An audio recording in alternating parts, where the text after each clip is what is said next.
Muito bem, gente. Estamos gravando, estamos no ar. Olha aqui, desculpem o atraso, mas eu estava arrumando aqui, fui descobrir um errinho na linha do tempo. Então, vamos por partes. Olha só, a maioria já me conhece, né? Que a gente se encontrou ontem. Eu vou dividir com vocês a tela.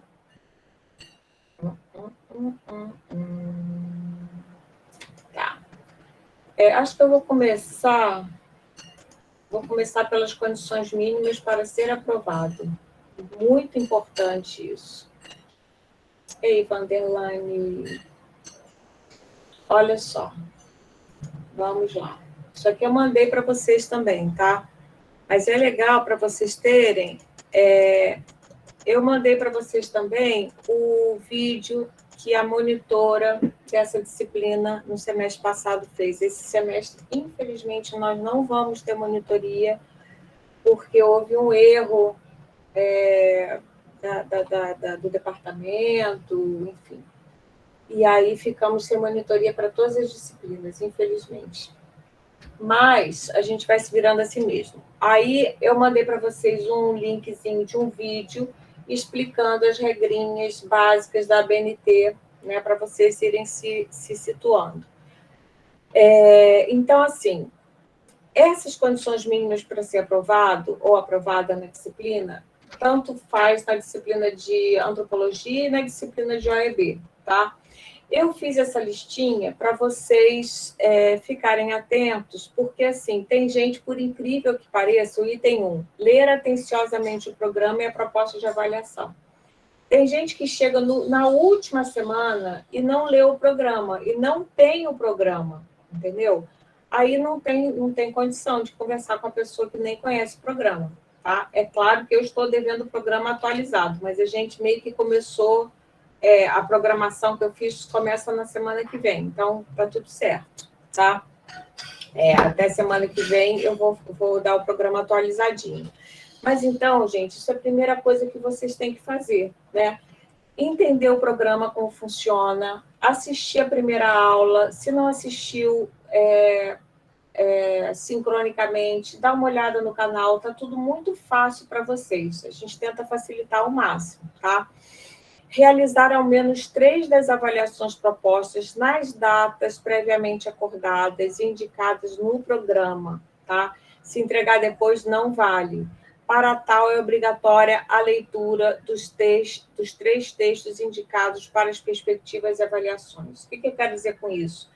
Não tentem fazer os trabalhos sem ler os textos. Eu só estou obrigando vocês a lerem 3 textos. Então, assim, essa disciplina...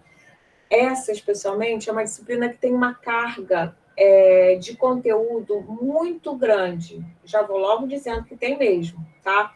Mas vocês têm que pensar assim, caramba, tem uma carga muito grande, mas é tudo muito explicadinho, tá? O nosso canal está super bombando, tem gente de outras universidades assistindo, gostando, comentando. Aliás, comentem também se vocês gostam, que isso é legal. Por que isso é legal? Isso é bacana porque uma das funções da universidade é expandir para além dos seus muros, né? Isso é uma coisa que eu acabei gostando muito do ensino remoto, né?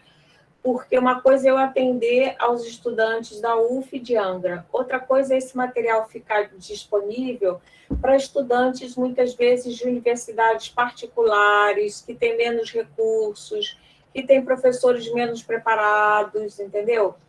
E que esse material possa ser socializado para o maior número de estudantes interessados, inclusive professores. Tem professor da rede que está assistindo às nossas aulas, tá?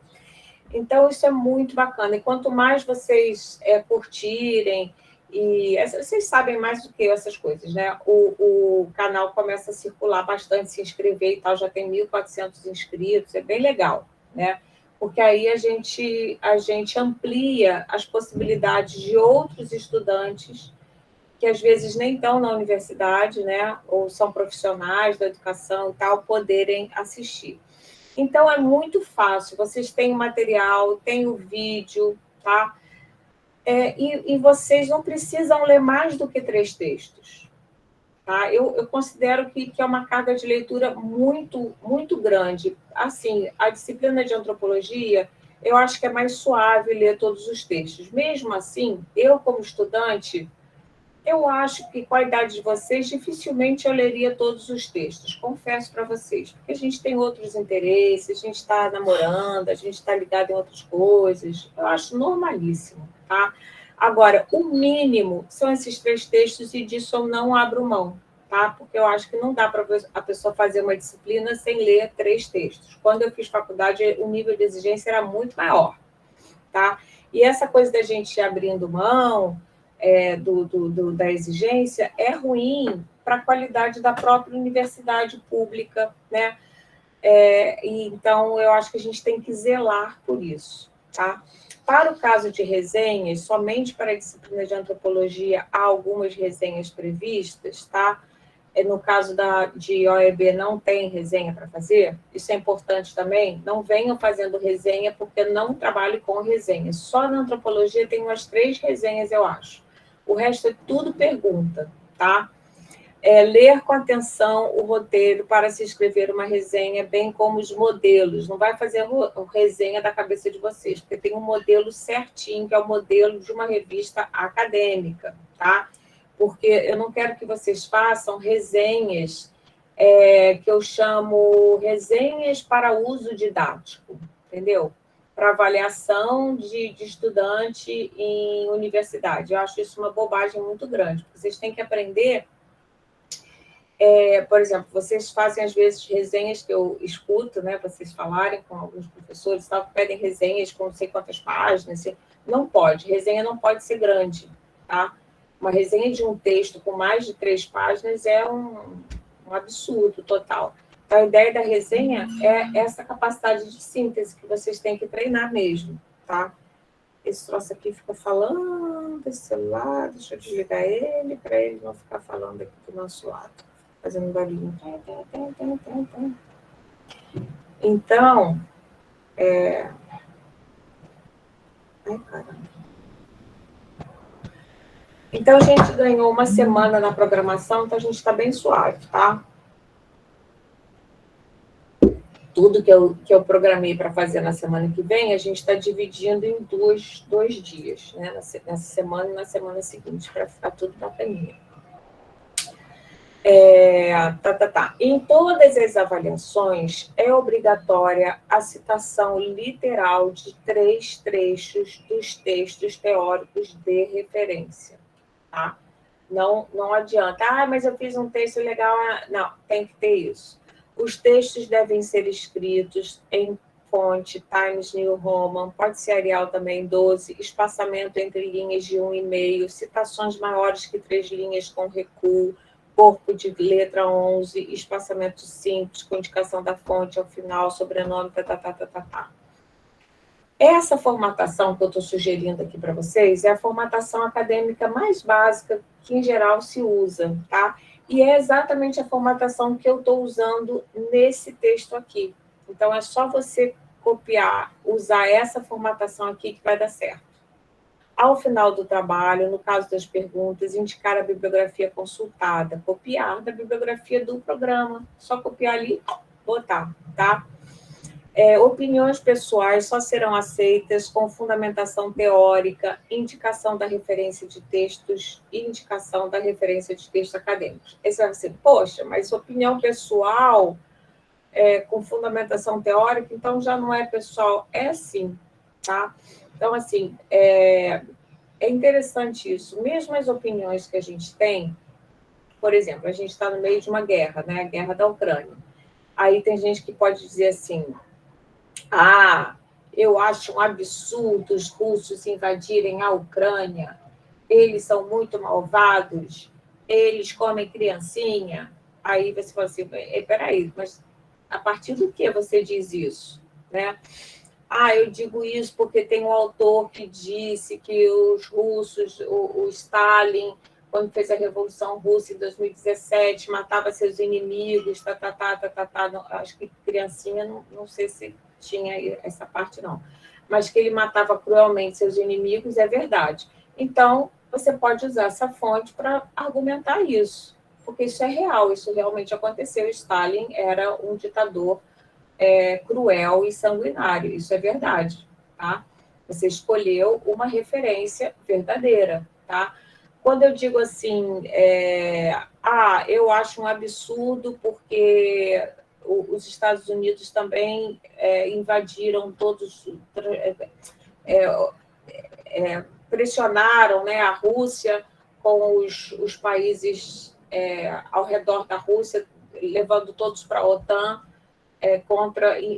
ameaçando a Rússia. E aí eles têm que se defender, como os Estados Unidos se defenderam, por exemplo, no Afeganistão e mataram um monte de gente. Por exemplo, eu falo isso. Isso não é uma opinião minha, né? Quer dizer, é uma opinião porque eu tomei esse partido, tá entendendo? Mas eu tomo esse partido baseado em fatos reais. Aí eu tenho que dizer, tenho que justificar. Não pode ser, eu acho porque os russos são feios. Porque os ucranianos são bonitinhos, são legais. Está chovendo? Então, entenderam a diferença? Então, mesmo a opinião pessoal, você quer dizer, por exemplo, na sua família, você diz assim, a mamãe tem razão de ter raiva da minha avó, porque a minha avó foi muito chata com ela, porque a minha avó é muito chata, por exemplo. Você pode dizer isso, é uma opinião pessoal, mas você tem que fundamentar essa opinião. A outra pessoa da família pode dizer assim, onde é que eu fui chata? Você foi muito chata, tem uma prova concreta, porque no dia do casamento da minha mãe, você fez uma coisa horrível com ela, foi toda de vermelho e puxou o tapete, sei lá o que ela fez, entendeu? Você tem que fundamentar a sua opinião, não pode falar só assim, tá? Então, no trabalho acadêmico, a gente faz uma fundamentação teórica, a gente busca uma base teórica, concreta, para fundamentar aquilo. Não vale ficar achando coisas assim, que a gente já não está mais conversando em mesa de bar. A gente está no mundo acadêmico, vocês têm que aprender essas regras, tá? Todo trabalho deve ser mesclado com texto autoral, escrever pensamentos próprios sobre a pergunta objetiva com suas próprias palavras, em diálogo com um texto de leitura obrigatória com maior peso para a parte autoral. Mirem no modelo argumentativo das redações do Enem. Nada, Selma, eu também atrasei, tá tudo jóia, tá? Então, essa coisa do texto autoral, aí você pensa assim, bom, então é autoral. O que é autoral? Porque eu não posso ter opinião própria, tenho que fundamentar.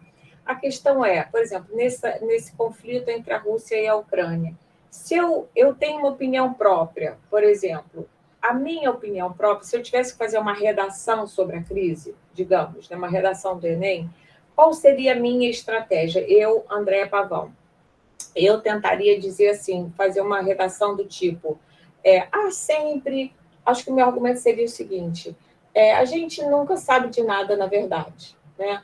Há sempre uma manipulação muito grande de narrativas. Por um lado, aí eu exporia uma narrativa e outra narrativa, argumentaria que tanto uma quanto a outra tem suas fundamentações e resumiria e concluiria...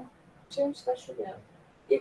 A janela está aberta, e concluiria dizendo que, apesar de não me sentir muito capaz de definir uma opinião assim muito firme, eu tenderia a achar que os americanos abusam bastante, mas que os russos também. Enfim, eu mesclaria as coisas desse jeito. Essa linha, tá, ela é autoral, porque cada um, se fosse fazer essa redação, escolheria um caminho diferente, tá? Esse caminho, essa estratégia argumentativa tem que ser autoral. Isso aí vocês têm que fazer, vocês têm que ter isso, essa marca autoral no trabalho de vocês. Eu tenho certeza que muitos de vocês aprenderam algumas técnicas dessas, né, na preparação para o vestibular, deixa eu desligar, para não ficar fazendo barulhinho. Para o Enem, né? Então, usar mais ou menos isso. Às vezes, essas técnicas que vocês aprenderam, muitas delas são horríveis, até mereciam ser esquecidas. Eu não sei como é que vocês estão. Eu estou dando disciplina agora de redação, né? De leitura e produção de texto. Eu não sei como é que está, mas eu já dei aula particular para alunos de ensino médio, preparando para fazer o Enem, e eu me lembro que eu tinha um aluno que ele dizia umas barbaridades que ele aprendia na escola. Eu ficava assim, gente, eram uns modelos muito quadrados, sabe, muito fechados. Eu acho uma pena. Mas a ideia geral que eu estou falando para vocês, vê se vocês entendem isso, é você ter uma proposta argumentativa. A gente faz isso no dia a dia, o tempo inteiro, tá? Na casa da gente a gente faz. Por exemplo, você fala para o seu pai, para sua mãe, que você quer se mudar para Angra dos Reis, porque você mora, por exemplo, no interior de São Paulo, tá? Vamos imaginar essa situação hipotética. Você mora no interior de São Paulo e você foi aprovado no Enem para fazer o curso de pedagogia em Angra dos Reis. E aí, os seus pais não estão a fim de deixar você se mudar para Angra dos Reis, por algumas razões lá deles, tá? Aí você vai argumentar. Então, você tem que criar uma estratégia argumentativa. Por onde é que eu vou argumentar? Aí tem várias possibilidades. Por exemplo, você pode dizer assim: ah, mas o meu irmão mais velho, quando ele quis fazer, vocês pagaram a ele aluguel para ele morar em Barra Mansa para fazer a faculdade. Por que eu não posso? Por exemplo, isso é uma linha argumentativa, né? Outra linha argumentativa poderia ser: olha, o investimento que vocês estão fazendo em mim vai ser todo recuperado. Uma pessoa assim mais taurina, digamos, poderia argumentar desse jeito, né? Vocês vão ter um gasto, eu já fiz todos os cálculos, vocês gastariam tanto, mas em 3 anos eu retornaria esse gasto que vocês fizeram, não é gasto, é investimento. Outra linha argumentativa possível. E assim tem milhões possíveis, tá? Isso vai depender do quê? Da criatividade de cada um. Não tem como ter um modelo para isso, entendeu? Muitos cursinhos de Enem dão os modelos, isso é péssimo. Vocês têm que tentar criar, né? Ter uma coisa autoral. E aí, o que vocês vão fazendo? Vocês vão criar essa linha argumentativa e vão usar as citações para fundamentar a justificativa de vocês. Entendeu? Por exemplo, nesse argumento com os pais, se vocês falam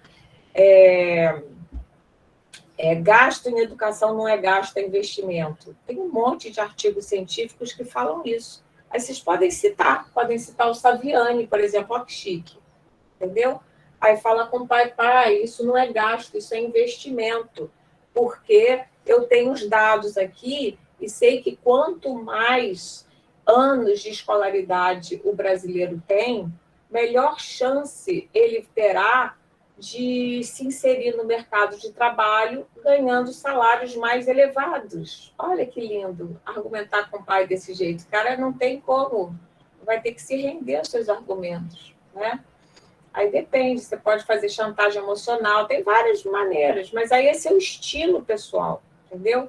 O fato é que não pode mais, vocês não podem mais, vocês têm que aprender isso, que é uma delícia, o nome disso se chama argumento de autoridade, entendeu? Uma coisa é você dizer, eu acho que os russos são escrotos. Pô, é um argumento fraquíssimo, isso não é nem argumento, isso é um achismo, entendeu? Eu acho que vai ser legal eu ir para Angra. Horrível. E se eu fosse pai, não deixava. Tem que ter, melhora isso, é um argumento, né? Aqui em casa sempre foi assim. Qualquer coisa que eles queriam, até hoje, melhora aí o argumento. Esse argumento é muito ruim, né? Então, é isso. E para melhorar o argumento, você vai se embasar em... E para isso, por que eu faço esse tipo de avaliação? Porque dessa forma vocês vão ver direitinho a diferença entre copiar e pensar, né? Copiar é importante, tá? Mas é importante para servir ao seu argumento. Tá entendendo isso, gente? Sério mesmo. Tá bacana? Dá para entender, Tá professor. bacana. Dá para entender sim, professora. Tá. E assim, ao longo, a gente já falou isso ontem, vocês vão errar, vocês vão ter dúvida, não tem problema nenhum, vocês vão aprendendo, mas esse tipo de escrita vocês têm que aprender. E não é só a escrita, é a maneira de pensar. isso vai ser uma ferramenta que vocês têm, que vocês vão ter para o resto da vida de vocês, para tudo na vida de vocês. Gente, eu já consegui, com a escrita, negociar multa de carro, entendeu? Com escrita. Já consegui recuperar uma vaga na Universidade Federal, na Universidade Estadual, na UERJ, depois de anos que eu já tinha abandonado, através da escrita, da argumentação. Sabe, a gente consegue muita coisa com a argumentação. É muito importante, tá? Fala, Gu. A senhora falou isso da escrita, é muito importante mesmo. Só para contar uma história que eu sei que a senhora gosta quando conta essas histórias. Quando eu era pequeno, eu acho que eu estava no terceiro ano do fundamental. E aí teve uma aula que o professor pediu para a gente escrever uma carta para o secretário de Meio Ambiente de Angra, a gente justificando por que a gente queria que cuidasse melhor do mangue que tinha do lado da escola, aqui no Belém, né? E aí eu escrevi uma carta e eu fui me empolgando tanto que eu lembro que eu tinha lido em alguma revista em casa sobre reutilização da água, né? E aí eu escrevi assim umas 3 páginas, eu era pequeno, tudo erro de ortografia e tal. E aí eu desenhei um molde, assim, como era a forma de tratamento da água. E o meu professor achou tão impressionante que aí teve uma feira literária na escola e ele pegou, reescreveu essa carta assim, no cartaz e uma representante da secretaria veio por causa da minha carta. Aí eu Olha fiz um só, painel gente, com a minha a mãe, escrita tem desenhando o mangue. Foi bem legal, Ai, uma coisa que marcou bastante. Agora, seu Gustavo, se você não escrever trabalho nessa disciplina, eu vou aí pessoalmente e te enforco, tá? Porque eu quero ver você escrever. Esse garoto escreve super bem, desde que ele é pequeno. Aí, semana passada, ele só fez um trabalho lindo e depois não escreveu mais. Não pode, tá? Tá bom, Gu? Promete? Eu não escutei, professora, só peguei a parte final. Só peguei a parte final. O que você falou? Eu estava falando mal de você. Estava falando, quer dizer, mal e bem. Estava falando que esse menino que escreve tão bem só fez um trabalho para mim, ótimo. E depois ficou com preguiça, sei lá o quê, com crise existencial, sei lá o que aconteceu, não escreveu nada mais. Não pode. Foi mesmo. Se você, foi mesmo. Se você fizer aí, foi eu vou até aí. Passado. Eu falei que eu ia até aí te enforcar pessoalmente. Não pode, até você escrever, tá? Então, escrevam logo de uma vez, gente. Começa logo escrevendo, não morde, não. Escreve, reescreve. Eu fico escrevendo e reescrevendo a vida inteira. Acho muito legal isso. Bom, é permitido o uso de outros textos, além do sugerido, desde que sejam publicações acadêmicas e seja citada a sua fonte, tá? O plágio, sendo constatado, implica em reprovação automática, tá? Isso é muito importante, gente. Não tentem fazer plágio comigo, porque eu acho plágio e dá ruim demais, tá? Eu não aceito. Na verdade, assim, quando eu detecto o primeiro plágio, eu falo para a pessoa, gente, olha só, isso aqui não tá no site tal, indico a fonte, entendeu? E não dou nota. Aí eu dou uma chance para a pessoa fazer de novo. Se ela fizer de novo o plágio, reprovação automática, não adianta nem pensar, tá? Não precisa, assim, sabe? Se você não gosta da disciplina, não sei. É isso, lê 3 textos. Como é que você vai ser aprovado num negócio assim, vai conseguir o diploma sem fazer nenhum esforço? Não pode. A verificação suplementar será uma prova com questões sobre toda a matéria e poderá ser oferecida somente aos estudantes que tiverem atingido nas avaliações anteriores média parcial entre 4 e 5,9. Ou seja, se a pessoa tirar 3,9, ela não pode fazer verificação suplementar, AVS. E o que acontece com a pessoa? Ela é reprovada automaticamente. O discente que foi submetido a AVS será considerado aprovado quando sua nota for igual ou superior a 6 nesta prova. Artigo 99 do regimento da UF. Não tem parada, é a lei, tá?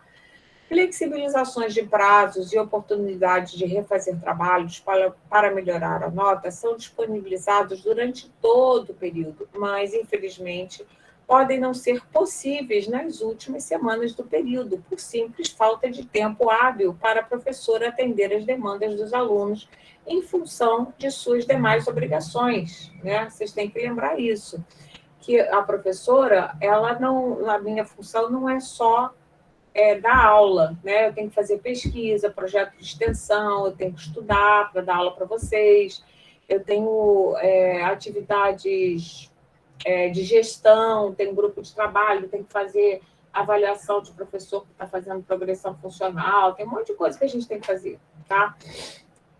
Preencher um monte de formulário, tem que apresentar trabalho para congresso, tem que escrever artigo científico, submeter para... Enfim, isso aqui de dar aula é a coisa mais suave que tem. Então, se vocês deixarem muito para o final, pode ser que não tenha tempo hábil, e aí, né, eu posso flexibilizar desde que eu tenha tempo. É, portanto, um risco de responsabilidade exclusiva do estudante. Farei o possível para atender a todos, mas não posso prever imprevistos pessoais, havendo pouca margem de manobra. Ainda por cima pode acontecer isso, a professora pode ficar doente, a mãe da professora pode ficar doente, né? Temos prazos para lançamento de notas e férias a serem gozadas. Outra coisa também são as férias. Nessas férias, por exemplo, eu liberei de uns alunos mandarem para mim trabalho. E teve gente que mandou, e eu li o trabalho nas férias porque eu achei que esse último semestre tinha ficado muito apertado, dei um mole, assim, tá? Mas porque eu estava disposta, mas nem sempre eu estou disposta a oferecer minhas vagas para ficar corrigindo, minhas férias para corrigir trabalhos. Respeitar essas regras é respeitar os colegas que entregaram seus trabalhos nos prazos e valorizar a profissão docente, que será a profissão de vocês, a profissão que vocês escolheram, tá? Os trabalhos só serão corrigidos se entregues em formato Word. Isso aqui é muito importante, tá, gente? Porque eu não sei corrigir trabalho em PDF. Ou até poderia, mas me dá mais trabalho, tá? Então, eu peço que vocês salvem em formato Word, para eu poder mexer no texto. Para o e-mail profissional da professora Andréa Pavão, @id. Então, assim, essa semana, já de ontem para hoje, vários estudantes já escreveram para o meu e-mail pessoal. Eu peço, por gentileza, não fazer isso, porque dá confusão, tá? Porque eu não espero receber e-mail de vocês pelo e-mail pessoal. E aí eu posso não ler, tá? Eu não tenho obrigação de ler os e-mails que vocês me mandam para o e-mail pessoal. Eu vou responder essa semana, mas não vou responder os próximos nas semanas próximas, tá? Então, se vocês querem falar, seu e-mail pessoal está no quadro de horários. Pois é, impressionante.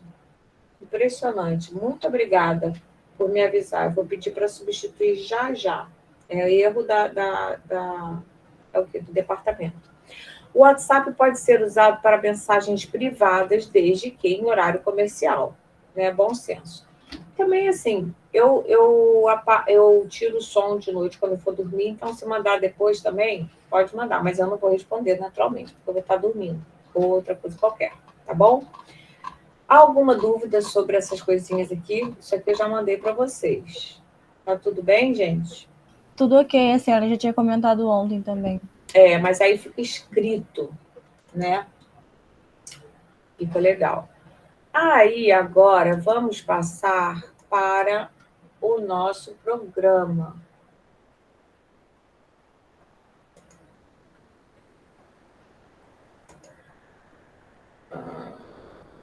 Eu não posso substituir uma apresentação pela outra sem ter que fechar e abrir, não.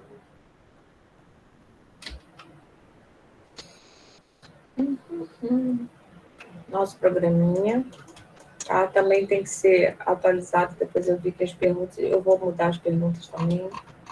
Eu não sou trouxa, senão vocês copiam tudo do semestre passado, que eu sei muito bem. Aula inaugural vai ser no dia... Fala, Gustavo. Não vão ser as mesmas perguntas. Não foi falar nada, não. Tá.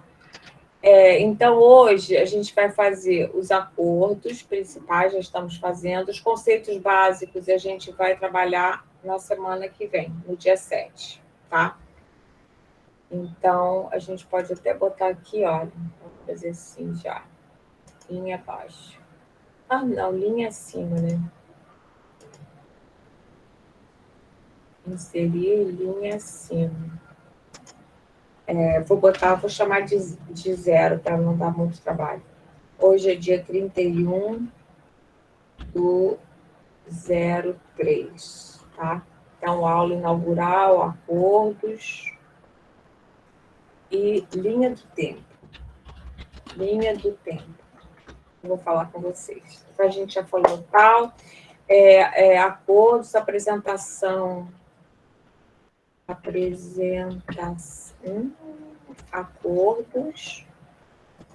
e apresentação do programa e avaliação, tá?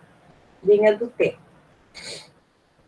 Aí, na próxima semana, a gente vai trabalhar os conceitos básicos, que eu acho que eu já mandei para vocês, né? Se eu não mandei, eu vou mandar. Aí, o que a gente vai fazer? Só para vocês terem uma ideia. A gente vai começar, tá? Essa aula aqui dos conceitos básicos é uma folhinha que eu preparei para vocês, que eu acho que foi ótimo, assim, a gente ter dividido, ter tido mais essa semaninha para trabalhar, porque fica muita coisa para o primeiro dia, no dia 7, que seria o dia 7, tá? Esses conceitos básicos são bem complexos, são várias coisas, tem um vocabulário básico que a gente vai passar a usar nessa disciplina e que vocês têm que se habituar, tá? Essa disciplina, como eu já falei um pouquinho na aula de ontem, ela tem fama, ela tem má fama, já falei isso para vocês, né? Ela tem fama de ser chata e tal. Por quê? Porque a gente tem a tendência a pensar, a ignorar as coisas materiais da vida, a dimensão material da vida, tá? Marx foi um sujeito, economista, filósofo, que escreveu o Capital, e ele pensou uma coisa, e ele era taurino, vocês já sabem que eu sou astróloga também, né? Ele era taurino não à toa, né? Um taurino escreveu um livro chamado O Capital, tá? E nesse livro, basicamente, o que foi muito importante, né, foi ele olhar para os eventos humanos em duas perspectivas. Ele chamou a atenção de que existem duas perspectivas, né? Existem fatores infraestruturais e fatores superestruturais, tá? Então, ele diz assim, olha, tem uma coisa que é estrutural, né? Então, a gente fala hoje em dia, quando a gente fala em racismo estrutural, isso é uma referência teórica, né, ao marxismo, para vocês saberem o que é, tá? Então, o que é estrutura? A estrutura, como o nome diz, a estrutura de uma casa, ela é material. Então, a gente pode falar, por exemplo, assim, nossa, eu tô ensinando Marx de uma maneira, eu criei uma metáfora aqui na minha cabeça que acho que pode ser boa. A gente tem a casa, né? Uma casa, digamos, uma casa de um andar, né, que tem uma estrutura de ferros, tem a ferragem, tem a alvenaria, tem as janelas, tudo isso é estrutura material da casa. Isso é a casa. Um lar é uma coisa que não tem a ver com a estrutura. Tem a ver com a estrutura, mas não é estrutura. Concordam comigo? Uma coisa é casa, outra coisa é lar, tá? O lar, ele está no campo das ideias, está no campo da superestrutura, no campo do que Marx chamou de ideologia, né? O que é um lar? É uma abstração. Você não pode pegar o lar. A estrutura da casa você pode pegar, entendeu? A estrutura da casa pode ser abalada por um terremoto, por exemplo. A estrutura da casa pode ser toda destruída, né, por uma enchente em Petrópolis. Mas o lar pode sobreviver a uma enchente, por exemplo. Porque o lar ele está num outro plano, num plano que Marx vai chamar de superplano. estrutural. Então, a gente tem a infraestrutura e a superestrutura. Vocês já ouviram falar em infraestrutura, né? Devem ter ouvido falar já, né? A gente diz que, então, assim, nessa disciplina, o nosso olhar vai ser todo para a infraestrutura da educação neste país, tá? E a gente vai fazer uma linha do tempo, começando pelo Manifesto dos Pioneiros, em 1922, tá? Um documento que vocês veem em filosofia, só que a filosofia não lida com a infraestrutura. A filosofia olha o manifesto sob o ponto de vista superestrutural, sobre o ponto de vista das ideias, né, das ideias pedagógicas. Nada disso tem interesse para a nossa disciplina. Isso aqui eu quero que fique bem acordado. Então, não utilizem o trabalho que vocês fizeram para a professora Silmara no semestre passado para essa disciplina, porque não vai dar certo, tá? Então, vocês podem até tentar relacionar a infraestrutura com a superestrutura. Vocês estão acompanhando isso que eu estou falando? Sim, a senhora está querendo dizer que a gente vai falar do trabalho, né, que a sociedade tem, junto com o desenvolvimento. Como é que é? É o desenvolvimento que vai levar a sociedade a construir algumas coisas, é isso que a senhora está querendo? Não. Ideias? Não. Também, mas assim, o que eu quero dizer é o seguinte, essa ideia da casa e do lar não foi boa, não? A ideia de que tem alguma coisa que é material. Por exemplo, eu vou dizer o seguinte, eu tenho a ideia, tá? O desejo, a ideia, a filosofia, né?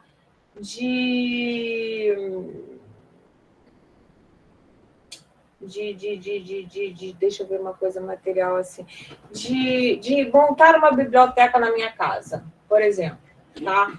Vocês estão vendo aí minha biblioteca, meus livros, né? Esses livros estavam todos bagunçados e tal. Aí, na pandemia, eu montei essa biblioteca, tá? Para montar uma biblioteca, uma livraria, né? Uma estante de livros, tá? Você precisa de aspectos infraestruturais e superestruturais. O que nessa estante são aspectos infraestruturais? Nessa estante aqui que vocês estão vendo.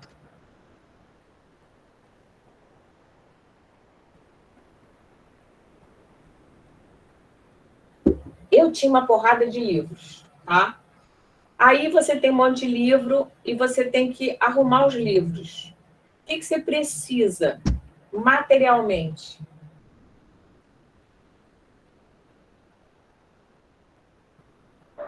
Dos livros e da estante? Dos livros e da estante, não é? Precisa ter espaço também, que era uma coisa que eu não tinha antes, tá? Então, eu passei a ter espaço porque meus filhos saíram de casa e eu ocupei um dos quartos que passou a ser meu escritório, que eu nunca tive isso na minha vida, estou contentíssima, tá? O espaço, o tempo livre para fazer, quem foi que me deu esse tempo livre? A pandemia, tá? Então, o espaço físico, que foi a liberação do quarto pelos meus filhos, os recursos de tempo, passei a ter tempo, porque eu fiquei na pandemia sem trabalhar e recebendo meu dinheiro, porque eu sou funcionária pública, tá? E tinha os recursos materiais para comprar o quê?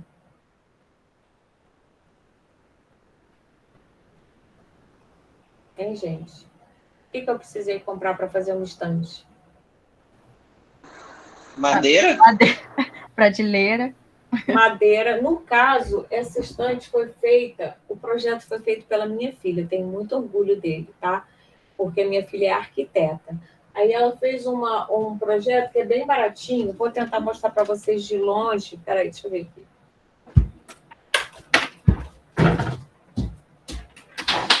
Aqui, ó. Isso aqui é uma coisa, isso aqui é outra coisa. Tá? Essa estante ela tem uns ferros, que são umas coisas de metalonato, sei lá como é que chama, uns perfis assim de quadradinhos, sabe, que você manda fazer na ferragem, tem que ser fixada. Então, eu precisava ter dinheiro para mandar fazer o projeto que ela fez, né, com essas estruturas de metal, de metalon, parece que chama. A estrutura disso é metalon, tá? É uma estrutura de um metal, de uma liga metálica.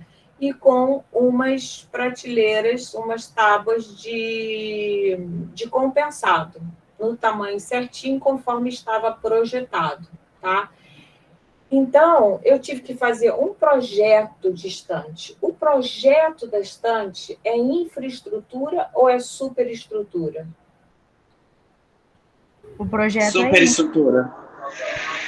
Muito bem, gente. Pegaram o negócio, tá? O projeto é superestrutura, mas o material, né? Os recursos, materiais. Fala, fala, fala. Os materiais e recursos são infraestrutura, no caso. Muito bem, tá? Esses recursos podem ser humanos também, né? Porque eu precisei da mão de obra de dois caras, porque eu não saberia fazer isso, né? Então, eles tiveram que furar, tal, parafusar, nananana, né? Então, eu precisei desses recursos humanos, recursos materiais, recurso de tempo, espaço, tudo isso são os recursos, tá? O que acontece? Nas disciplinas do curso de pedagogia, essa daqui é a única disciplina que fala da infraestrutura, tá? Então, todas as disciplinas vão falar, por exemplo, a disciplina de música. Vão falar das leis que tem, que defende, que tem a aula de música, por exemplo, tá? Aí você diz, que legal, a lei obriga a ter aula de música e tal. Mas se na escola não tiver uma sala para aula de música, não tiver nenhum instrumento para aula de música, estou falando tudo de infraestrutura, tá? Não tiver professores habilitados a terem aula de música, que o nosso curso é o primeiro curso que tem disciplina de música nos cursos de pedagogia, tá? Que foi a professora Luciana que colocou na reforma de 2013, tá? Então, sem esses recursos, não adianta você ter essa superestrutura, você pensar, é legal ter aula de música.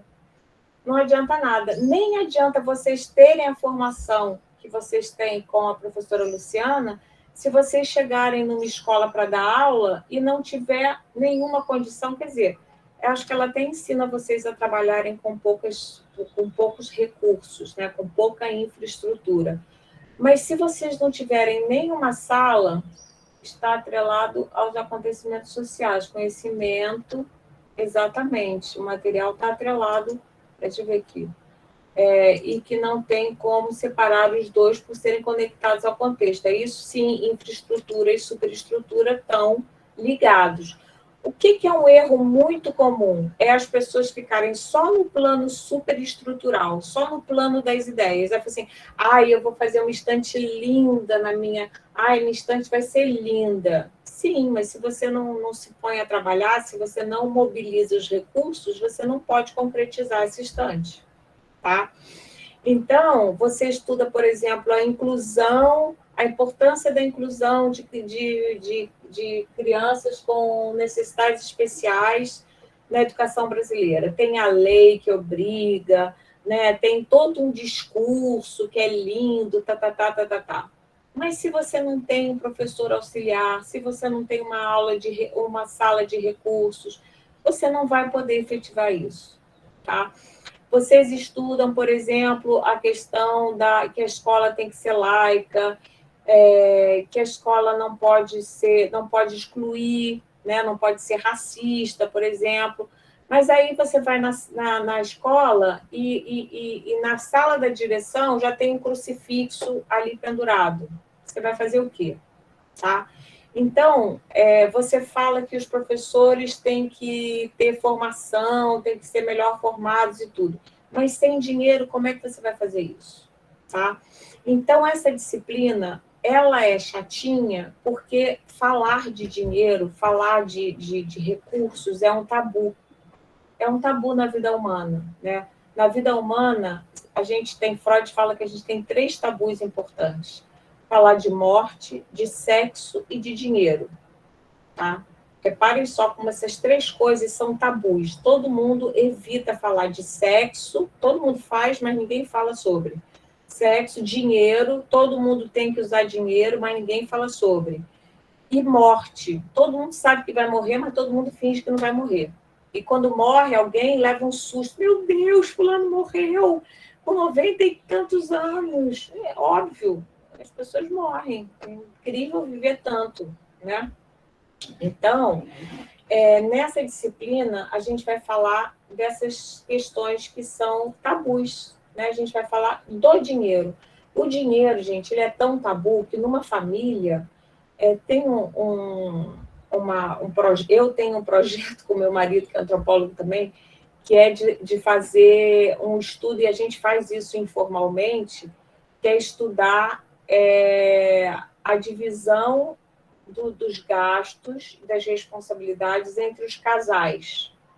Não sei se vocês já observaram isso, mas é muito interessante e é bem confuso, tá? Como é que se prioriza? Por exemplo, tem uma amiga nossa que ela se separou do marido dela porque eles ganhavam dinheiro juntos, né? Ele tinha emprego, ela tinha emprego. Ele ganhava um pouquinho mais do que ela ganhava um pouquinho menos, não muito menos. Eles juntavam o dinheiro numa conta única.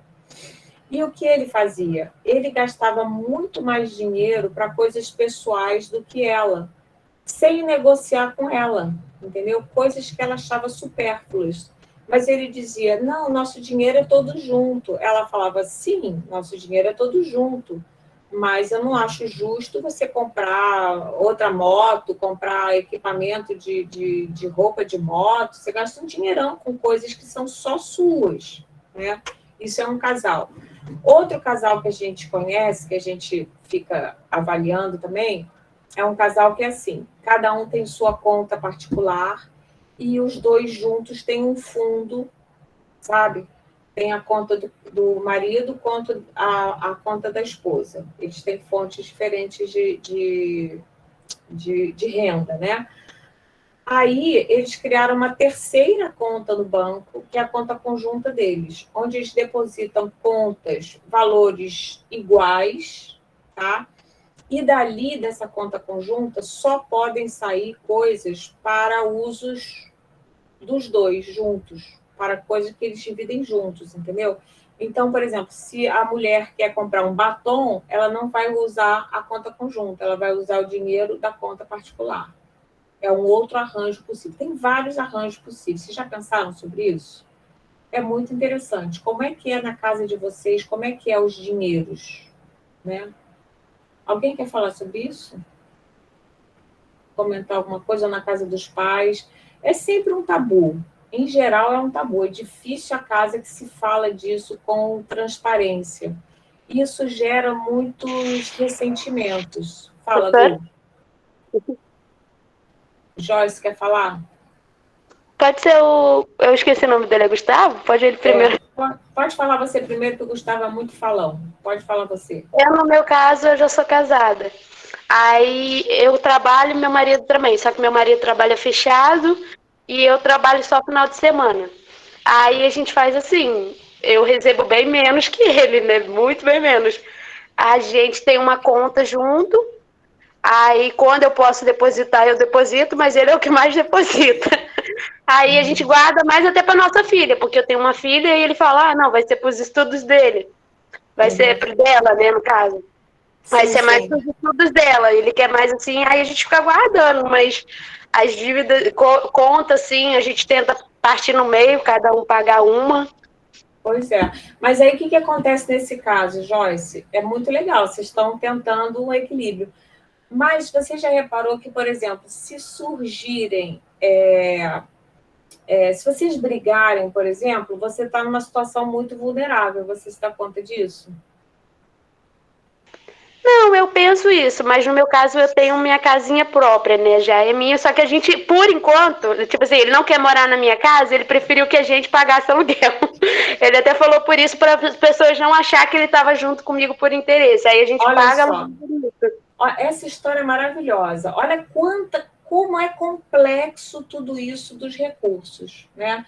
Os cuidados que tem aí a outra. Então, você tem uma reserva, porque também não é aceitável que ele usufrua da sua infraestrutura, né? Mas também não é aceitável que você abuse da infraestrutura dele. Então, tem um equilíbrio aí que é delicado, né? Porque, por exemplo, tem situações... Outro dia eu estava escutando... Onde é que eu estava escutando essa história? Eu estava escutando uma conversa alheia. Eu adoro escutar conversas alheias na rua. Qual era a conversa? Eu gosto de ouvir no ônibus. Oi? Eu gosto de ouvir nos ônibus, quando eu pego os ônibus. Pois é, eu também. Eu tenho tanto interesse pela vida humana que eu fico escutando. Não é assim fofoca, não, porque eu acho enriquecedor, né, os casos. Aí era o caso de... já sei o que foi. Foi num aniversário que eu fui na segunda-feira de uma amiga e tinha outro grupo na mesa falando um caso que eu peguei mais ou menos. Mas era um caso de um cara... São as melhores histórias, são mesmo. E era a história de um cara que tinha casado com uma mulher e aí eles tinham morado num apartamento. Essa mulher arranja um amante e acaba ficando com o apartamento do cara, entendeu? E aí depois o amante chuta ela, mas ela fica com a... Enfim, um rolo danado e no final ela acabou ficando com o dinheiro dele, né? E tem várias coisas. Uma coisa que me chama muita atenção também, já passa a palavra para o Gustavo, por exemplo, até onde vai o feminismo, né? Eu tenho várias amigas que foram extremamente feministas, porque a minha geração foi muito feminista quando era jovem, né? E queimamos sutiã em praça pública, aquela coisa toda, né? E aí, o que aconteceu? Depois, eu vi muitas dessas minhas amigas, número 1, educarem as filhas de uma forma machista. Número 2, apesar delas terem seu trabalho, porque a gente já construiu uma geração que tem trabalho próprio, exigirem dos maridos pensão.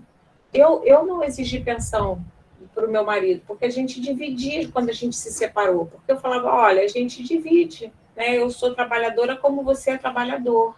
Né? A gente chegou nesse acordo. Por que eu, por ser mulher, tinha que ficar com a criança? Né? Então, a gente também não fez isso. A gente tinha guarda compartilhada. As crianças ficavam um período com o pai, um período comigo. Né? E a gente dividia as contas equilibradamente. A maioria das minhas amigas, quando se separou, não fez isso, né? Elas ficaram com a criança, que já é uma espécie de, como é que chama isso? Alienação paternal, né? Que é machismo puro.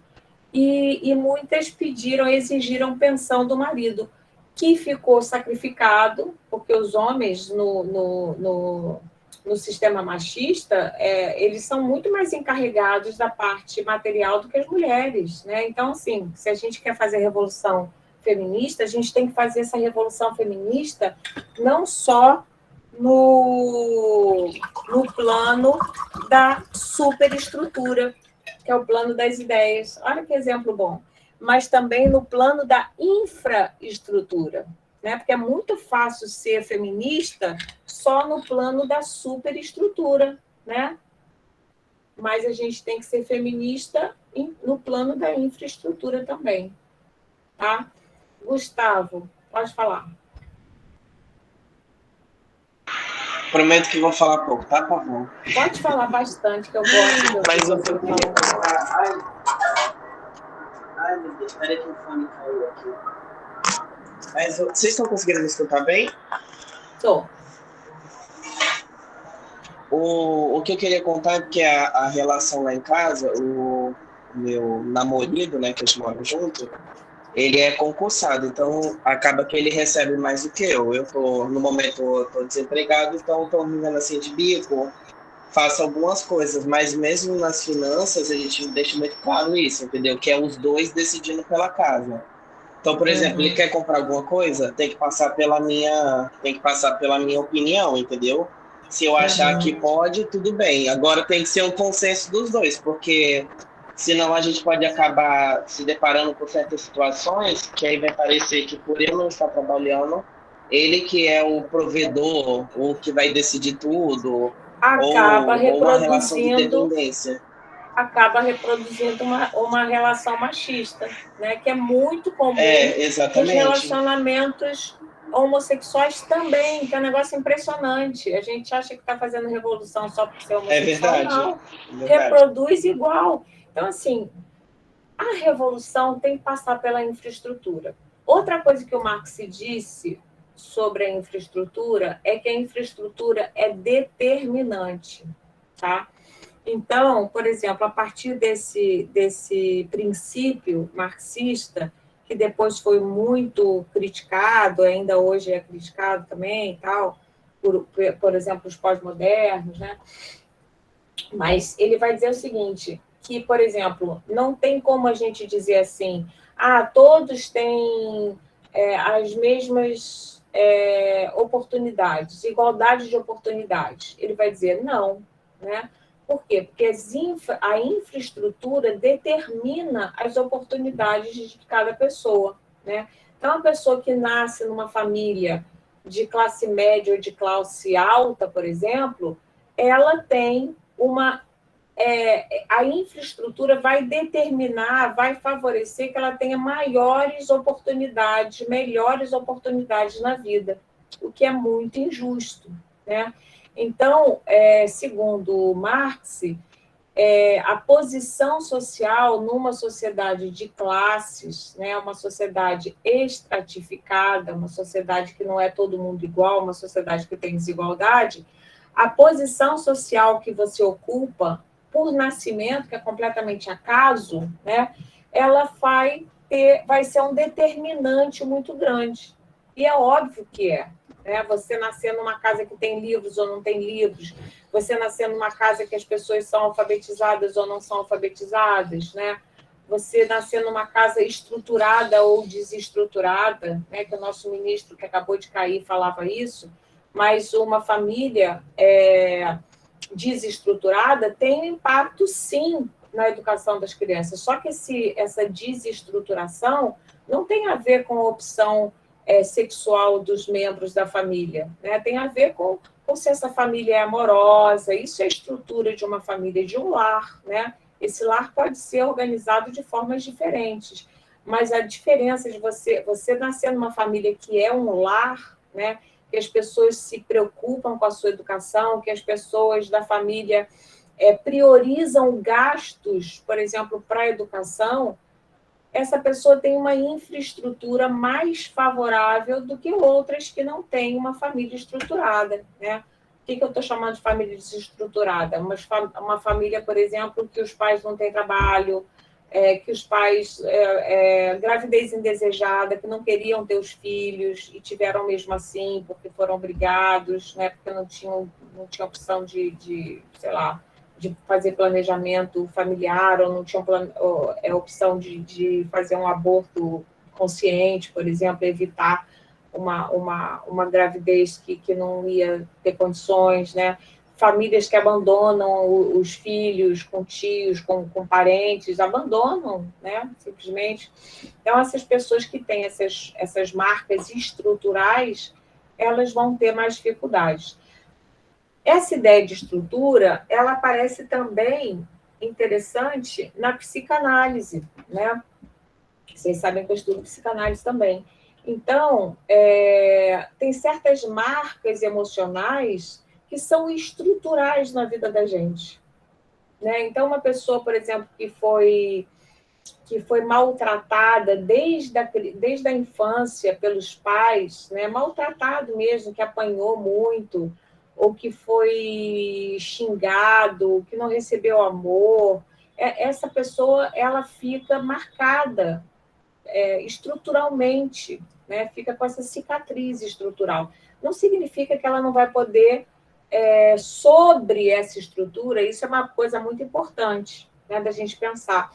A gente pode vir, eu costumo dizer que é o seguinte, é uma espécie de jogo de pôquer, né?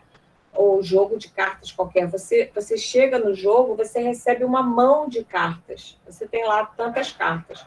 Pode acontecer que você tenha uma mão ruim, né? Você não tem nenhum coringa, você não tem carta boa, tá? Mas o jogo continua. E, às vezes, uma pessoa que nasce em condições pouco privilegiadas, ela consiga ter mais sucesso do que outra que não. Isso acontece também.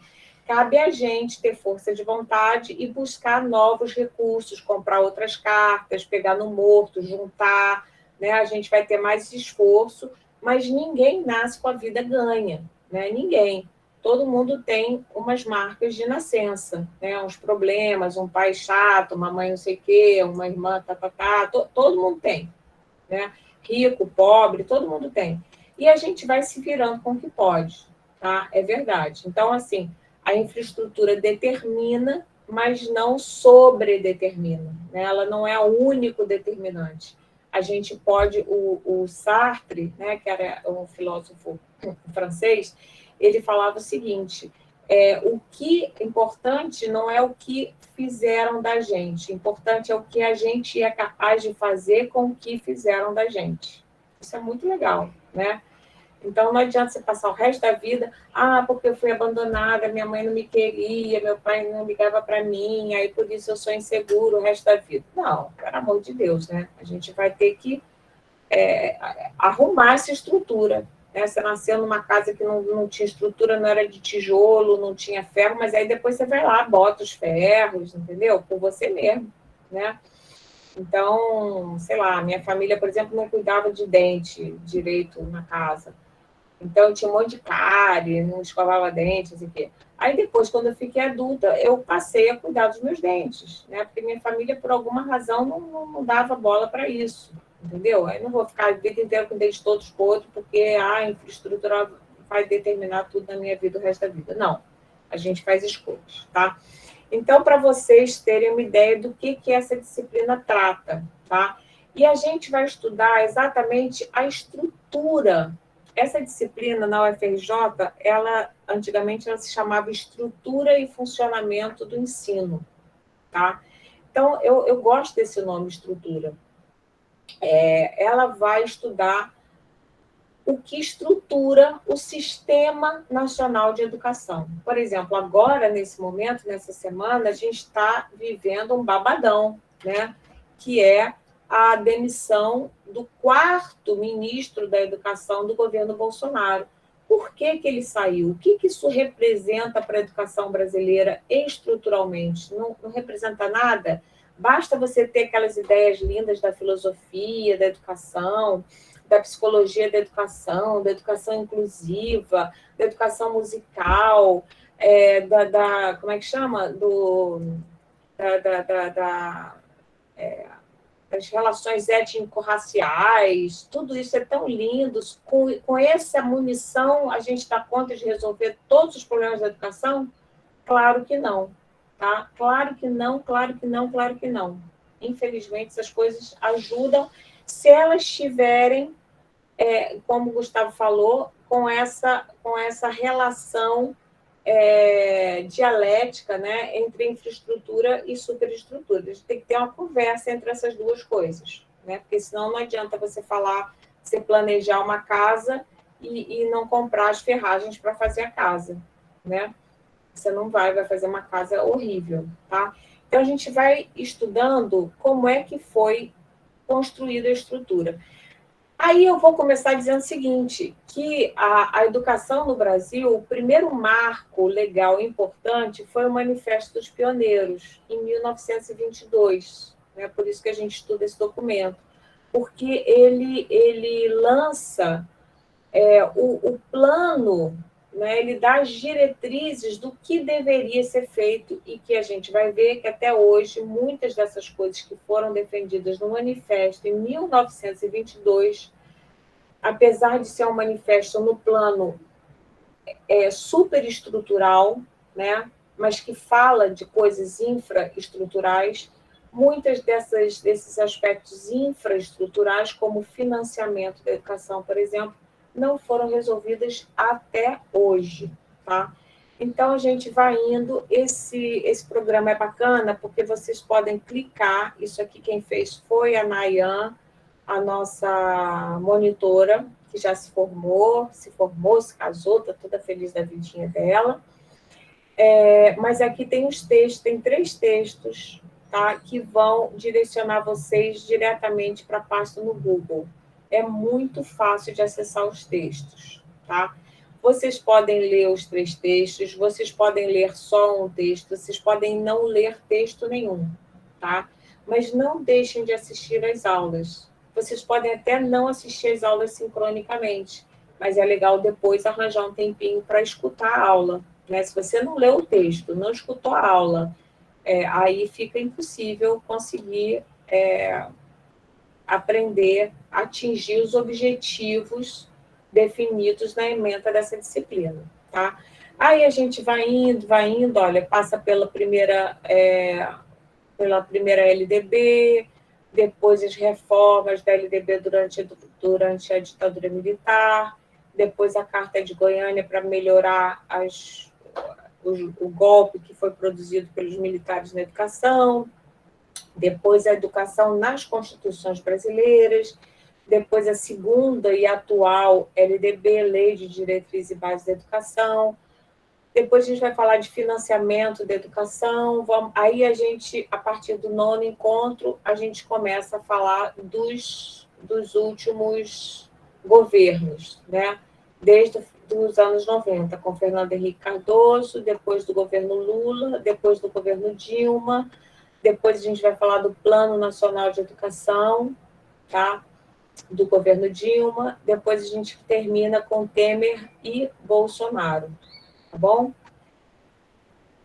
Aí tem as perguntinhas, eu vou, nesse final de semana, arrumar essas perguntinhas para vocês, eu acho que é isso. Alguma dúvida em relação ao programa? E em relação ao objetivo geral da disciplina? Podem perguntar à vontade. Tá tudo ok?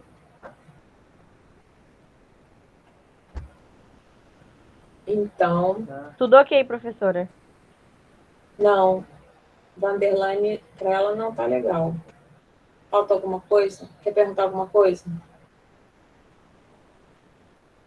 Pode perguntar, Vanderlane. Ou era um não, não tem dúvida, né? Ah, sem pergunta, entendi, obrigada. Tá bom, então agora eu vou mostrar uma coisa maravilhosa. Eu tenho muito orgulho desse negócio. Que eu bolei e a Nayan foi fazendo aqui, e eu me atrasei justamente porque estava completando essa linha do tempo. Olha só, essa linha do tempo é um sonho antigo, desde que meus filhos são pequenos. Eu pensava assim, gente, era tão bacana tentar associar as coisas que acontecem no mundo ao longo da história, né? E vocês já fizeram linha do tempo alguma vez na vida? É muito legal. Eu queria fazer uma linha do tempo aqui em casa, nas paredes, quando meus filhos eram pequenos, no corredor. A ideia era fazer uma linha do tempo e ir situando as coisas. Aí a ideia era, para cima, fazer uma linha horizontal. Minha ideia, eu parti na superestrutura, né, que é a minha cabeça, eu parti da ideia de fazer uma linha horizontal que fosse andando pela casa assim, e que aí na parte de cima teriam as coisas que acontecem no mundo, na parte de baixo as coisas que acontecem no Brasil, no outro nível as coisas que acontecem no Brasil, no mundo, e embaixo as coisas da nossa vida privada, né? Das coisas da nossa família. Aí eu tentei fazer, há muitos anos quando eu dou essa disciplina, vocês podem ver em edições anteriores desse curso, eu fazia naquele Paint, naquele programa Paint, né? Eu fazia na hora da aula uma linha do tempo assim horizontal. Olha que interessante a questão da superestrutura, né? O meu projeto ideal era pensar a linha horizontalmente. Só que isso, eu não conseguia resolver isso no editor de texto, entendeu? Eu não conseguia, e eu queria outras coisas, né? Aí, de repente, me deu um estalo, eu falei, cara, vertical, né? Porque eu já faço isso para a minha vida, eu tenho para a minha vida, porque essas guerras de narrativas, eu não sei se vocês observam, mas acontecem na família da gente também, né? Então, tem coisas que as famílias contam que são mentiras completas. E aí, o que eu faço? Eu, diante dessas guerras de narrativas dentro da minha própria família, eu comecei a anotar coisas para trás e para frente. Eu falei, para frente eu vou anotar do presente para frente, porque aí, depois, quando contarem mentira, eu vou ter a prova aqui que não, que naquele ano não é verdade, que eu deixei a faculdade no ano tal, eu até não sei o quê, entende? Aí, passou a ajudar financeiramente a irmã no ano tal, não é verdade, porque eu botei lá na minha linha do tempo, sabe? E eu fazia essa linha vertical. Eu falei, gente, é isso, tem que ser vertical o negócio, tá? Então, para vocês entenderem, aqui no centro estão os anos, né, o tempo, que começa em 1758, que é um marco assim, para a história da educação brasileira, que é a expulsão dos jesuítas. A gente poderia ir para antes ainda, é só vocês fazerem o seguinte, clicarem aqui, inserir linha, abaixo ou acima. Acima vai ser anterior a 1758, tá?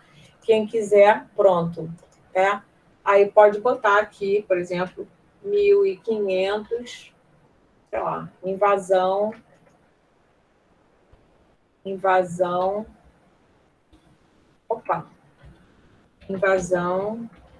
portuguesa, por exemplo, tá? E aí vocês vão contando a história, quiserem para frente e para trás. Aí o que eu fiz? Aqui no centro está a linha do tempo. Essa parte aqui tem política, economia e sociedade. Aqui tem períodos contínuos, tá? Que é Brasil colônia, acabou de ficar contínuo aqui. Aí eu venho aqui mesclar células, tá vendo? Tirei essa linha interna porque existe desde 1500 até 1808 o Brasil foi colônia de Portugal. Olha que recurso lindo que faz. Aí você bota uma corzinha e aqui você tem um período histórico contínuo, que é o Brasil colônia. Aqui a gente tem eventos nacionais, invasão portuguesa, expulsão dos jesuítas, família real no Brasil.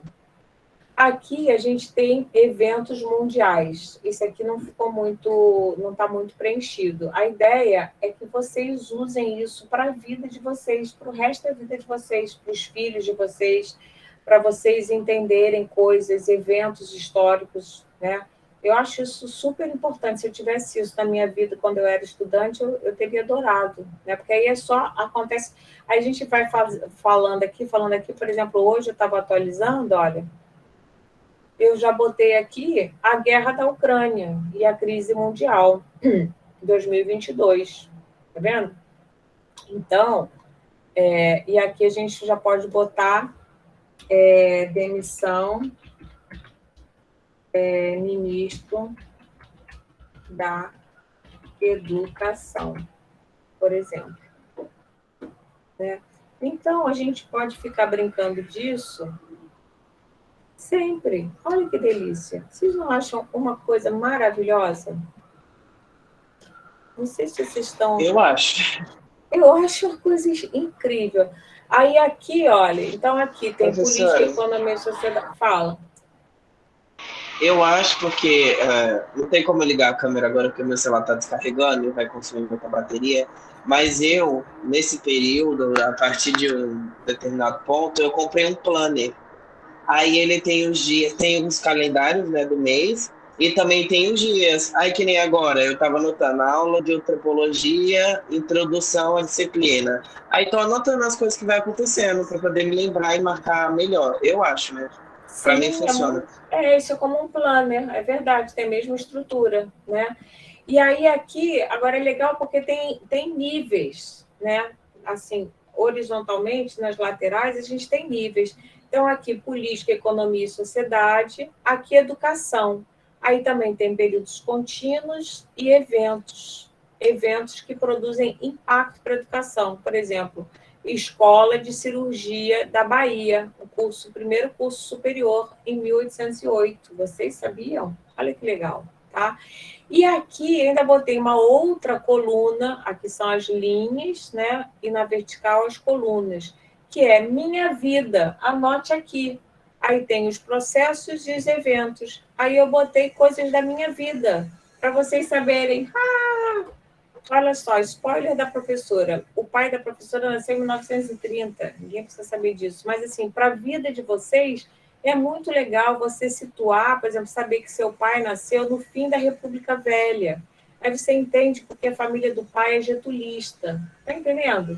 É muito bacana. Você começa a entender um monte de coisas. Você começa a entender os efeitos infraestruturais também, né, da história mundial e da história nacional sobre a sua família, né?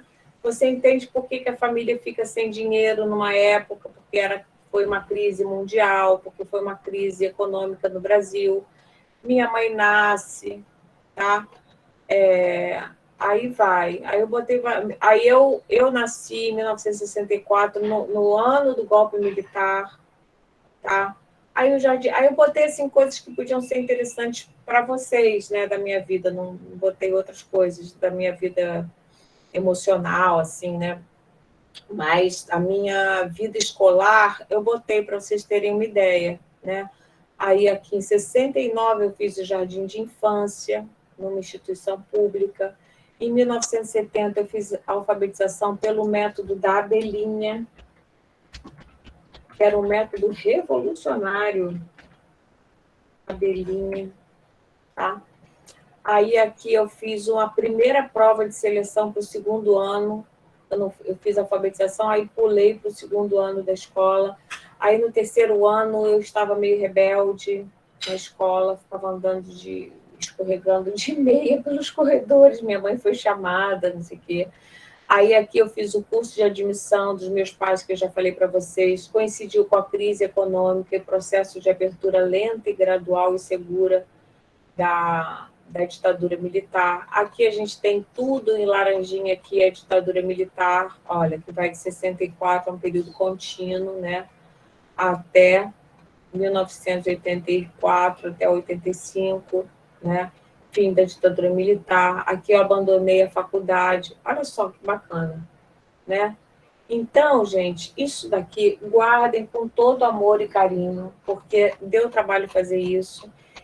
E a ideia é vocês irem preenchendo, né? E vocês podem, por exemplo, na aula de história, na aula de sociologia, outras aulas que vocês fazem, né, no curso de pedagogia, vocês aprenderem coisas, vocês podem situar historicamente esses eventos, né, nesse quadro, né? Leis que vocês estudam, por exemplo, isso, a lei da coisa da música, em que ano foi, para quem curte música, enfim, e situar os eventos também da família de vocês, né? Me mudei para não sei onde, fui para cá, fui para lá, dá uma visão histórica muito bacana, tá bom? Alguma dúvida sobre a linha do tempo, algum comentário, alguma contribuição? E eu queria pedir para vocês, assim, o que vocês tiverem de contribuição desse lado esquerdo, né, da linha, botar na roda, né? Vocês gostariam de fazer isso? Alguém tem alguma lembrança, alguma coisa que vocês acham, pô, isso é importante que aconteceu recentemente? Olha, a gente botou a Primeira Grande Guerra, o craque da Bolsa de Nova York, Grande Depressão, crise financeira em 1929.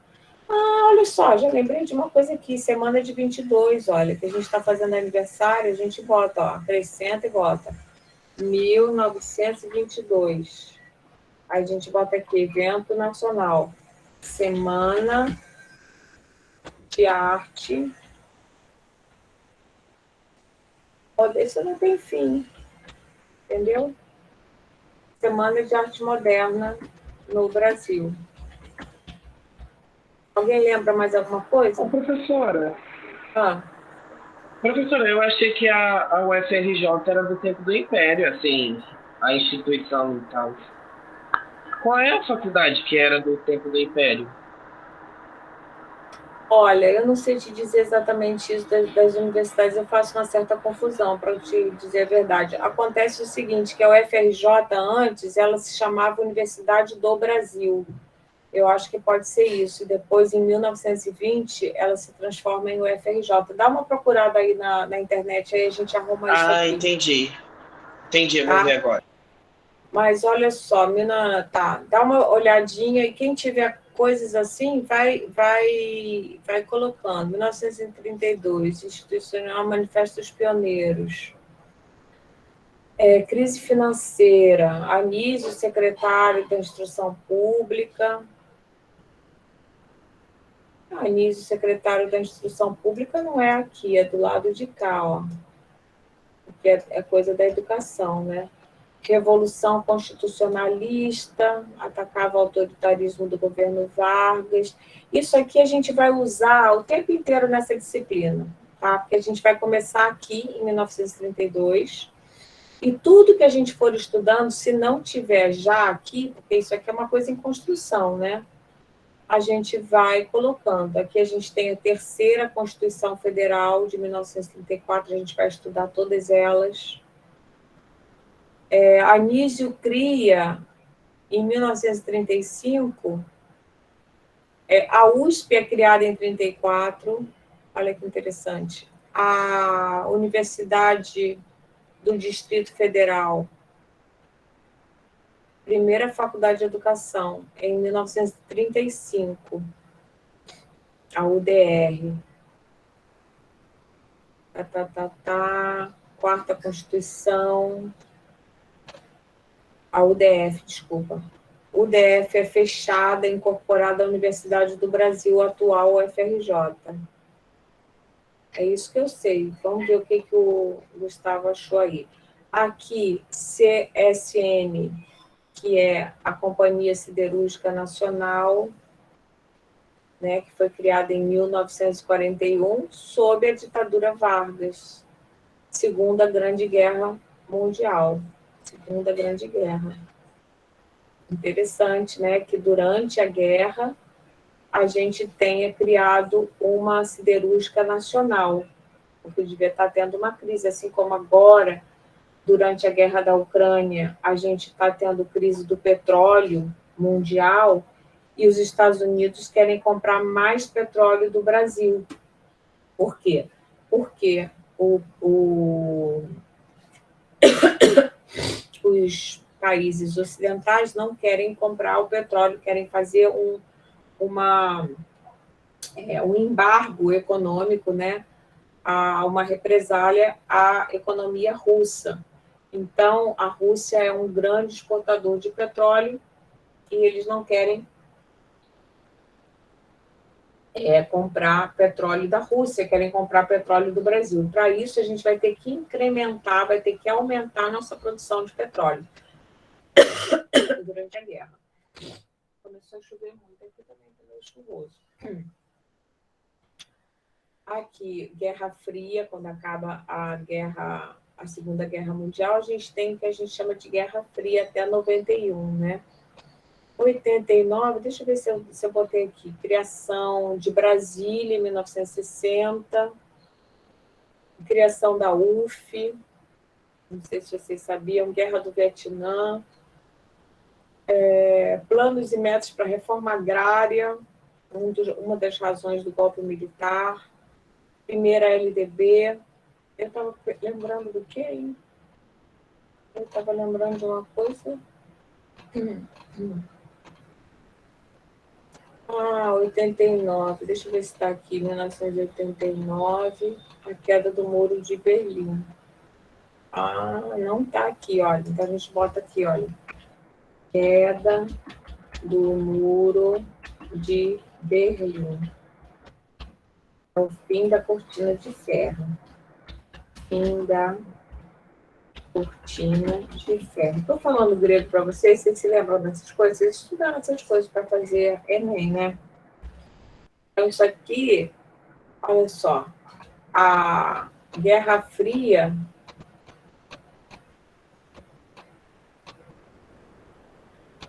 já que a gente botou a Guerra Fria até 91, tá vendo? Esse evento aqui, esse evento tem a ver com o final da Guerra Fria, a queda do Muro de Berlim, né? Porque a Guerra Fria é entre o bloco ocidental, o bloco capitalista, e o bloco socialista. Aqui é meio que o fim, né, dessa divisão. E aí a Guerra Fria acaba por aqui em 91. Aí depois a gente tem a guerra na Bósnia, o projeto Fome Zero, FSE, 94, não sei o que é FSE. Deixa eu ver. Algum comentário, gente?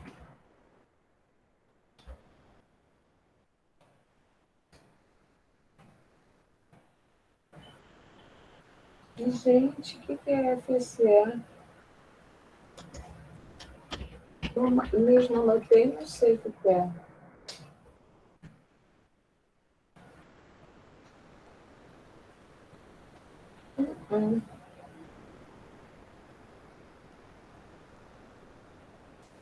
Fundo Social de Emergência.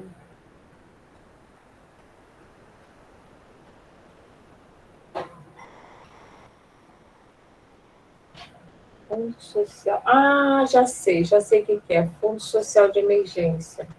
Que depois virou DRU. Então, a gente bota aqui. Fundo Social de Emergência. A gente vai estudar isso aqui. Já não lembrava o nome. Emergência. Que se tornará. Opa. Só eu que estou falando, gente. Algum comentário? Onde é que vocês nasceram? A maioria de vocês nasceu nos anos 90? 2003. Vanderlane é baiana. Vanderlane. 2002. Nossa, vocês são muito novinhos. Caramba! 2002, 2003. Olha só. Vocês nasceram aqui já no governo Lula, né? No final do... Vocês não conheceram nada para trás. Ah, Vanderlane nasceu em 68. É da minha geração. 80, Cristiane. 2003, isso. Que legal! Nossa, tem gente de todo tamanho aqui. Joyce 2000, tá? Então, é interessante, assim, a gente ver, por exemplo, as pessoas que nasceram aqui sob a influência do Lula, né? É diferente, porque a gente viu outras coisas antes, né? Tem uma perspectiva histórica, eu, Vanderlane, que chama, né? Vanderlane.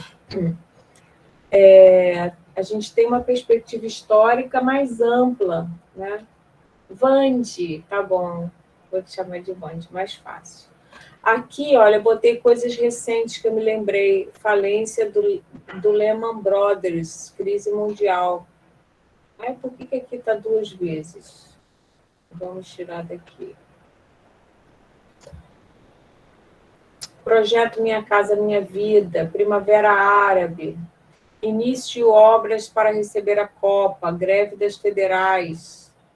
Uma coisa tem a ver com a outra. Protestos contra o aumento das tarifas do transporte, né, que o pessoal chamou a Primavera Brasileira, em 2013. Protestos com a educação padrão FIFA, ironizando os gastos com a Copa do Mundo. Tá? Então, aqui a Copa do Mundo, greve das federais, aí vem o Temer, Olimpíadas, PEC do teto de gastos. PEC do teto de gastos, a gente... Bom, tudo bem, bota aqui mesmo. Reforma do ensino médio, aí lei 13.415, Futurice, programas de privatização para as universidades, BNCC entra em vigor para a educação infantil e educação fundamental, decreto de pandemia pela Organização Mundial de Saúde, guerra da Ucrânia, crise mundial, estamos por aqui, né? Aí aqui o que a gente tem? O Fundeb permanente, olha, que foi criado recentemente, em 2021, né? Agora ele vai ser permanente, vai ficar aqui, ó.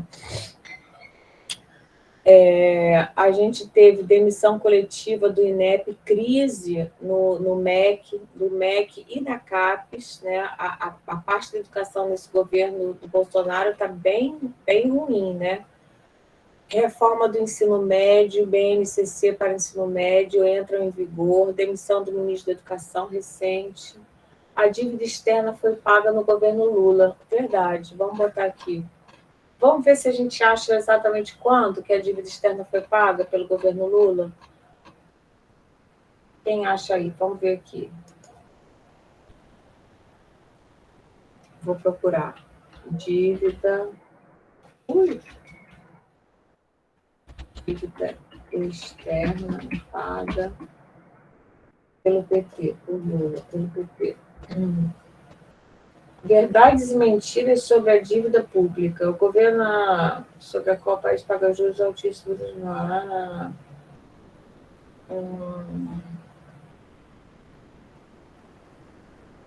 Quem pagou a dívida externa? Quando e tem muitas.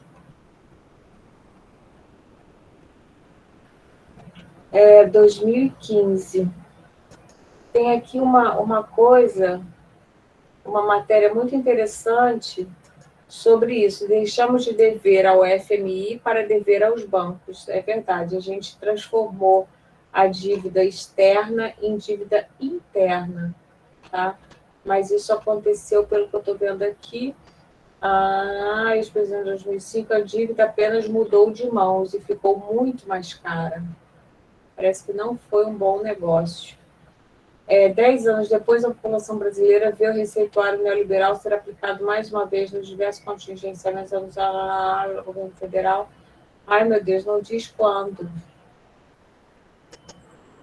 Você descobriu aí quando foi, gente? 2005? Eu também estou achando que foi 2005, mas estou na dúvida. A gente bota assim, vamos botar assim, pagamento. Esse lance do pagamento da dívida externa, a gente vai trabalhar também. Pagamento da dívida externa para o FMI, Fundo Monetário Internacional. Então, a gente tinha uma dívida grande, tá?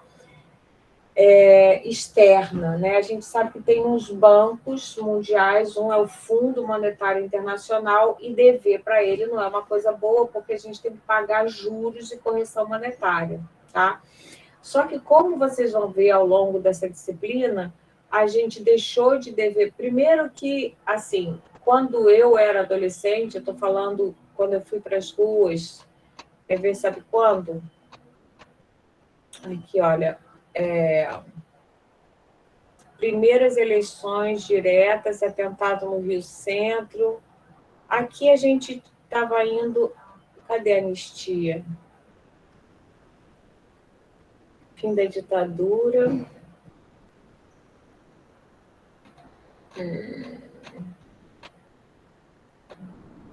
Cadê a anistia? Aqui, olha, greve dos metalúrgicos do ABC Paulista, anistia aos presos políticos em 79. Então, desde 1978, mais ou menos, essa época eu fui muito militante secundarista. Vamos botar aqui. Militante secundarista. Eu estava no ensino médio, tá? E eu estava lutando pela anistia, na época, dos presos políticos. Hoje a aula vai ser toda assim, meio diletante, mas tá bom. E a gente gritava fora FMI, né? Fora Fundo Monetário Internacional, e a gente defendia, os grupos mais à esquerda defendiam defendiam o calote dessa dívida. Por quê? Porque essa dívida já estava muito exagerada, estava falsa. Esses bancos são perversos, entende? Mas aí tem uma disputa de narrativas em torno a esse evento. Vou até mandar para vocês no grupo uma matéria que fala sobre isso, para a gente ver qual é a opinião da gente, né? Eu não tenho uma opinião assim muito certa sobre isso. A gente tem que estudar o caso, né?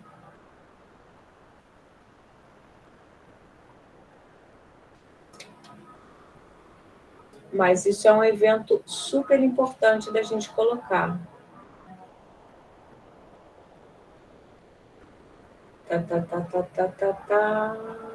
Antropologia.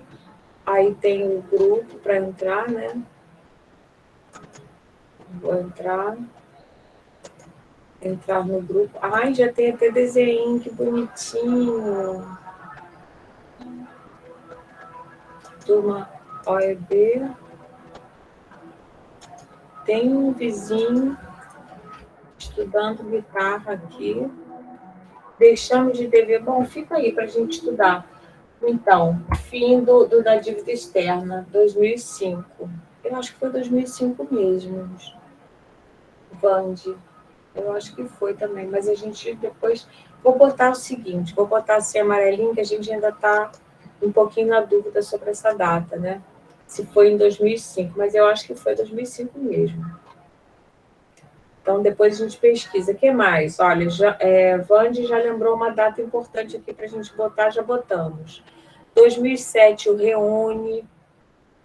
2005, o governo Lula cria o ensino fundamental de 9 anos, passa de 8 para 9, cria o ENAD, o Exame Nacional do Ensino da Educação Superior, né? O primeiro Plano Nacional de Educação, em 2001, recriação do FIES, criação do Enem, em 98, vocês sabiam? Tá? O que mais? O que mais vocês se lembram aí? Vamos falar coisas que vocês se lembram da vida de vocês, sei lá, Rock in Rio, qualquer coisa. Lollapalooza. Eu não sei quando foi que começou esse show, por exemplo. Alguém sabe? Fala aí coisas importantes para a vida de vocês. Não precisa ser coisas políticas, econômicas, coisas culturais também, coisas que marcaram a vida de vocês. Vamos ver, cada um tentar falar uma coisa. Vande já falou uma coisa. Pagamento da dívida externa. Vamos ver, quem sabe, quem consegue lembrar alguma coisa que foi marcante, uma data marcante no cenário do Brasil ou do mundo. Uma guerra, uma crise, um show, uma coisa bacana. Quando é que começou o Rock in Rio, por exemplo? Qual foi o primeiro Rock in Rio? Eu fui no primeiro Rock in Rio. Eu acho que foi em 89, não é? 88? Não, foi antes. Foi Acho antes? que foi. A senhora que estava lá, né? Não, Ainda não era nem projeto. Porque 89, olha, eu estava viajando de mochila na Europa, não foi em 89, não foi em 88, não foi, eu acho que foi em 81, sei lá, vamos ver aí.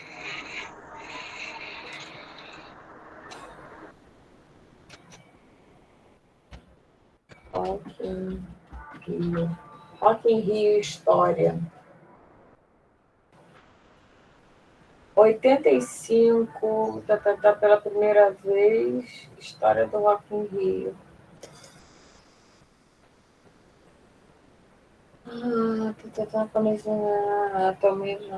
85 foi primeiro. A gente bota aqui, Rock in Rio. Primeira, 85. Primeiro, Rock in Rio. O que mais, gente? Ai, foi o ano que eu abandonei a faculdade. 85, não lembrava. Aí foi por causa do Rock in Rio que eu abandonei a faculdade, esse negócio de festival de rock. Ai, ai, ai. Bienal de 1951. O que foi isso?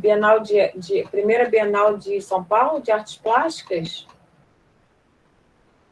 Sim. Oba, vamos botar aqui. Foi a primeira Bienal de Artes Plásticas. Legal.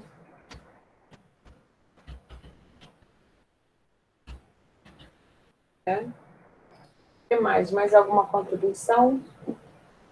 Aí vocês, olha, sabe uma coisa que eu sugiro a vocês? Pega isso com o pai de vocês, com a mãe de vocês, com a avó de vocês, né?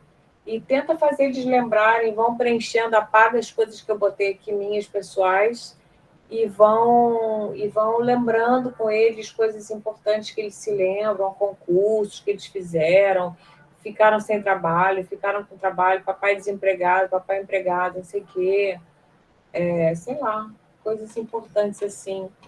Por exemplo, o que a gente tem? Bom, a Constituição de 88 é importante. Vocês sabem que o SUS, ele é criado em 88. Por exemplo, isso é uma coisa importantíssima. Criação do SUS. O SUS. Esse não é isso.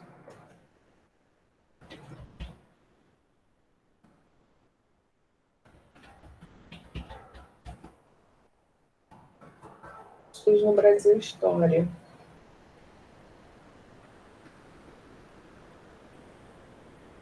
Quem inventou o SUS no Brasil?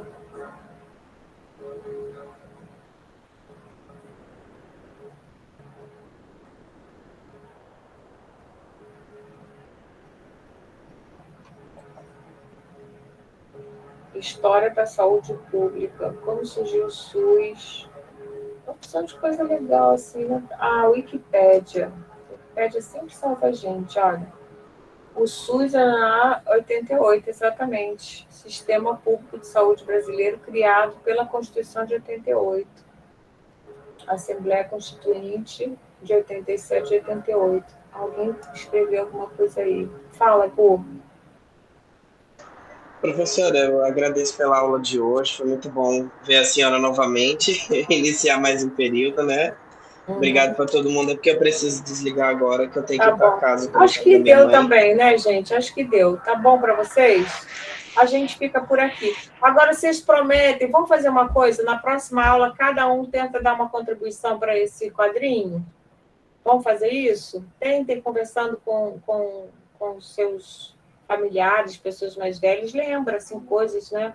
Tenta preencher com as coisas de vocês e coisas que têm a ver com a educação e com o mundo, tá bom? Beijinhos, então, gente. Obrigada pela atenção de vocês. Tchauzinho.